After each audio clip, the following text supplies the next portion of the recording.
আপনারা দেখছেন ক্রাইম জনতা 24।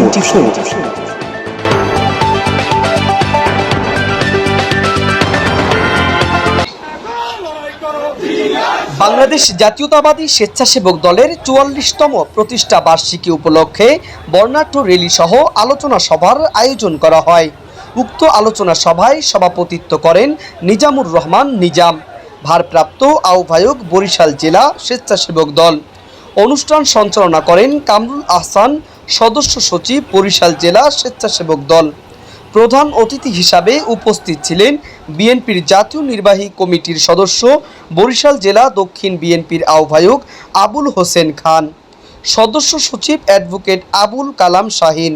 প্রতিষ্ঠা বার্ষিকী অনুষ্ঠানে ছাত্র জনতার গণ অভ্যুত্থানের উল্লাসের মধ্য দিয়ে জেলা ও মহানগর সকল নেতাকর্মীদের উপস্থিতিতে শহরের বিভিন্ন সড়ক প্রদক্ষিণ শেষে সদর রোড বিএনপির দলীয় কার্যালয়ের সামনে এসে নেতাকর্মীরা বক্তব্য রাখেন।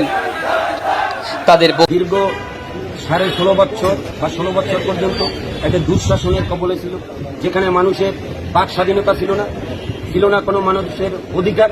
সেই অধিকার প্রতিষ্ঠার জন্য, ভোট ও ভাতের অধিকারের জন্য বাংলাদেশ জাতীয়তাবাদী দল দীর্ঘদিন আন্দোলন সংগ্রামের মাধ্যমে এবং ছাত্র জনতার আন্দোলনের মাধ্যমে এই স্বৈর সরকারকে পতন করছে।